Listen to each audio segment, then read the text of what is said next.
नमस्कार। आज हम बात कर रहे हैं महाशिवरात्रि की, शिव की वो महान रात। तो चलिए इस बेहद पवित्र पर्व के पीछे छिपी उन प्राचीन और शक्तिशाली कहानियों की दुनिया में चलते हैं जो इसे इतना इतना खास बनाती हैं। तो सबसे बड़ा सवाल यही है कि आखिर महाशिवरात्रि मनाई क्यों जाती है।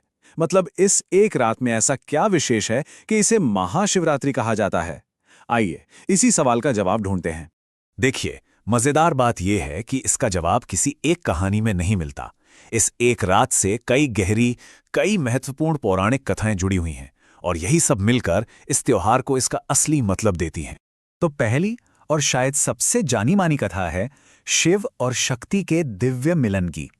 ये एक ऐसा ब्रह्मांडीय विवाह था जिसका उत्सव मनाया गया और इसी कथा में हमें भगवान शिव का गृहस्थ स्वरूप देखने को मिलता है।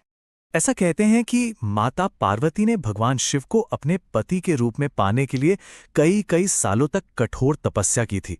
उनकी वो गहन आध्यात्मिक साधना, उनकी वो अटूट भक्ति इसी पावन रात को सफल हुई जब भगवान शिव ने उन्हें अपनी पत्नी के रूप में स्वीकार किया। लेकिन ये सिर्फ एक विवाह नहीं था, ये रात दरअसल प्रतीक है शिव और शक्ति के मिलन का। मतलब ब्रह्मांड की उन दो मूल शक्तियों का संगम जो पूरे संसार का संतुलन बनाए रखती हैं।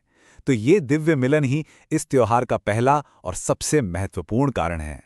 अच्छा, अब चलते हैं दूसरी कथा की ओर। ये कहानी हमें ले जाती है समुद्र मंथन की एक बहुत ही नाटकीय घटना पर। ये कहानी भगवान शिव के त्याग और उनकी करुणा को दिखाती है, उनके रक्षक स्वरूप को हमारे सामने लाती है। तो हुआ यूं कि देवताओं और असुरों ने मिलकर अमृत पाने के लिए समुद्र का मंथन किया, पर अमृत से भी पहले समुद्र से निकला हलाहल नाम का एक बहुत ही भयानक विष, इतना घातक कि उसने पूरी सृष्टि को ही खतरे में डाल दिया। तब भगवान शिव आगे आए और उन्होंने दुनिया को बचाने के लिए उस विष को पी लिया। और यहाँ एक बहुत जरूरी बात है, तीनों लोगों को विनाश से बचाने के लिए भगवान शिव ने उस जहर को निगला नहीं, उन्होंने अपनी योग शक्ति से उसे अपने कंठ में, अपने गले में ही रोक लिया। ये उनके असीम त्याग और करुणा का सबसे बड़ा प्रतीक है। और उस जहरीले विष के असर से उनका गला हमेशा के लिए नीला पड़ गया। जानते हैं, तभी से उन्हें एक नया नाम मिला, नीलकंठ, यानी नीले कंठ वाला। और ये महान घटना भी महाशिवरात्रि से ही जोड़ी जाती है। अब आती है तीसरी कहानी।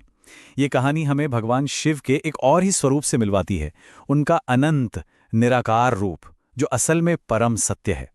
हुआ ये कि एक बार सृष्टि के रचयिता भगवान ब्रह्मा और संरक्षक भगवान विष्णु, इन दोनों के बीच इस बात को लेकर विवाद छिड़ गया कि दोनों में से श्रेष्ठ कौन है। और जब यह विवाद बहुत बढ़ गया तो इसे खत्म करने के लिए भगवान शिव उन दोनों के सामने एक विशाल, कभी न खत्म होने वाले प्रकाश स्तंभ के रूप में प्रकट हुए, जिसे हम ज्योतिर्लिंग कहते हैं।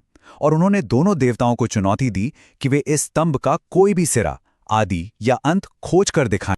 जाहिर है, कोई भी उस अनंत स्तंभ का अंत नहीं ढूंढ पाया। ये घटना इस बात का प्रतीक है कि शिव ही ब्रह्मांड का वो अनंत, निराकार और परम सत्य है, जिनकी ना कोई शुरुआत है और ना कोई अंत। और ऐसा माना जाता है कि ये अद्भुत घटना भी महाशिवरात्रि की रात को ही हुई थी। तो अब सवाल ये उठता है कि ये जो सारी प्राचीन कहानियां हैं, ये आज के समय में हमारी भक्ति और हमारी साधना को कैसे प्रेरित करती हैं। चलिए इसे भी समझते हैं।